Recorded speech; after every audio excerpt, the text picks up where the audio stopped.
Assalamualaikum warahmatullahi wabarakatuh. Selamat pagi, Om Swastiastu, Namo Buddhaya, Salam Kebajikan.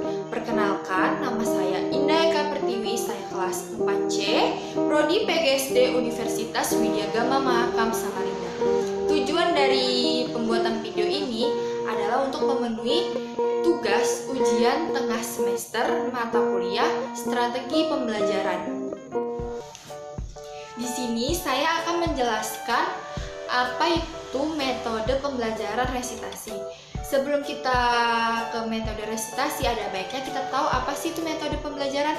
Jadi, metode pembelajaran itu adalah cara untuk mengimplementasikan rencana yang disusun dalam bentuk kegiatan yang praktis dan nyata untuk mencapai suatu tujuan pembelajaran. Metode sendiri itu adalah langkah-langkah atau perencanaan yang telah disusun secara optimal. Cara yang digunakan untuk melaksanakan strategi pembelajaran yang telah disusun. Metode juga digunakan yang sudah dalam bentuk nyata.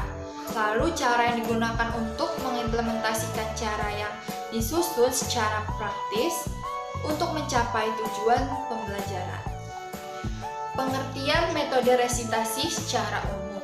Metode resitasi merupakan metode mengajar dengan siswa yang diharuskan membuat resume atau rangkuman materi yang sudah disampaikan oleh guru dengan menuliskannya pada kertas dan menggunakan bahasanya sendiri. Berdasarkan jenis-jenis metode pembelajaran yang ditawarkan oleh para ahli, maka seorang guru yang kreatif dapat menerapkan metode yang dimaksud, di mana metode ini mampu melibatkan siswa secara aktif guna untuk menunjang kelancaran proses belajar mengajar. Metode pembelajaran di sini yang akan saya bahas adalah metode resitasi. Menurut Jamarah dan Azwanzain mengemukakan bahwa metode resitasi ini adalah metode penyajian bahan yang mana guru itu memberikan tugas tertentu agar siswa dapat melakukan kegiatan belajar. Masalah tugas yang diberikan siswa dapat dilakukan di kelas, di halaman sekolah, di laboratorium, di perpustakaan, di bengkel, di rumah siswa, dan di mana saja asal tugas itu dapat dikerjakan.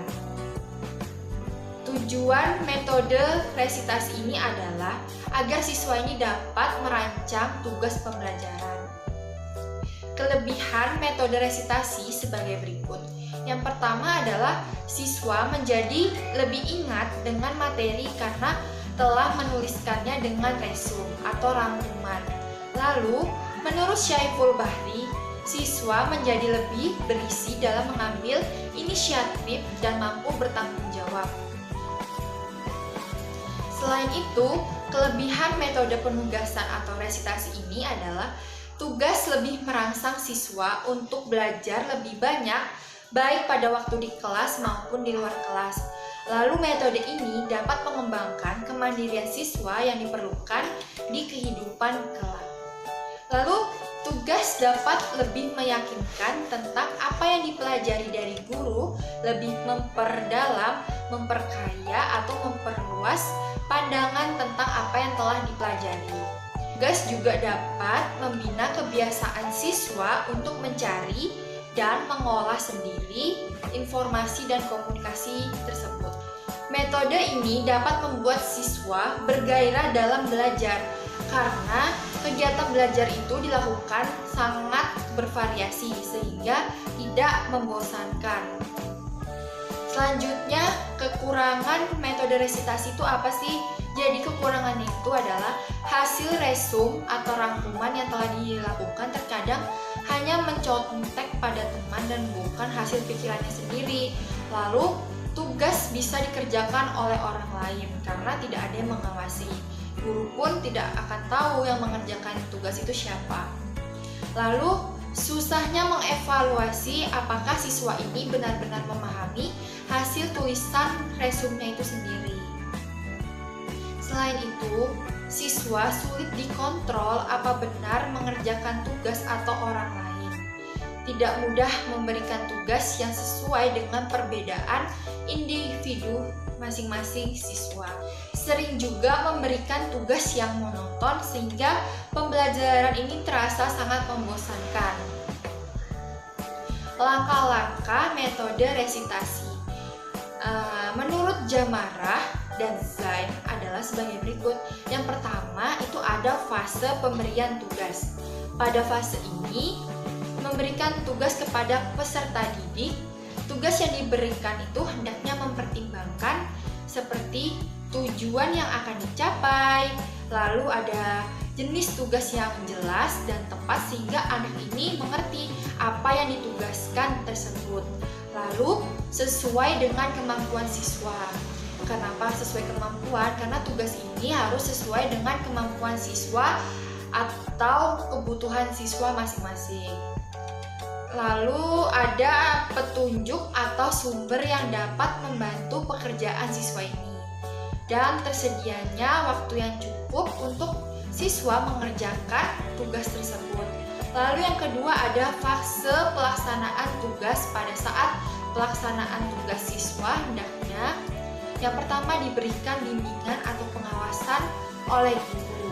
Lalu yang kedua diberikan dorongan atau anak ini diberikan motivasi sehingga anak ini mau bekerja. Lalu yang ketiga, diusahakan atau dikerjakan oleh siswa sendiri, tidak menyuruh orang lain. Dianjurkan siswa mencatat hasil-hasil yang ia peroleh dengan baik dan sistematik atau secara terurut. Lalu yang ketiga, ada fase mempertanggungjawabkan tugas. Fase inilah yang disebut fase resitasi atau metode resitasi. Hal yang harus dikerjakan pada fase ini adalah seperti laporan siswa baik secara lisan maupun tertulis dari apa yang telah dikerjakannya. Lalu ada tanya jawab dan diskusi di dalam kelas. Yang ketiga, penilaian hasil pekerjaan siswa baik dengan tes maupun non-tes atau cara lainnya. Selanjutnya, implementasi strategi pemecahan masalah pada prosedur penerapan metode resitasi yang perlu diperhatikan. Dalam penerapan metode resitasi terdapat beberapa prosedur yang harus diperhatikan. Yang antara lain yang pertama adalah memperdalam pengertian siswa terhadap pelajaran yang telah diterima. Yang kedua, melatih siswa ke arah belajar mandiri. Yang ketiga, dapat membagi waktu secara teratur. Dan yang keempat, memanfaatkan waktu luang. Kelima, melatih untuk menemukan sendiri cara-cara yang tepat untuk menyelesaikan tugas dan memperkaya pengalaman di sekolah melalui kegiatan di luar kelas.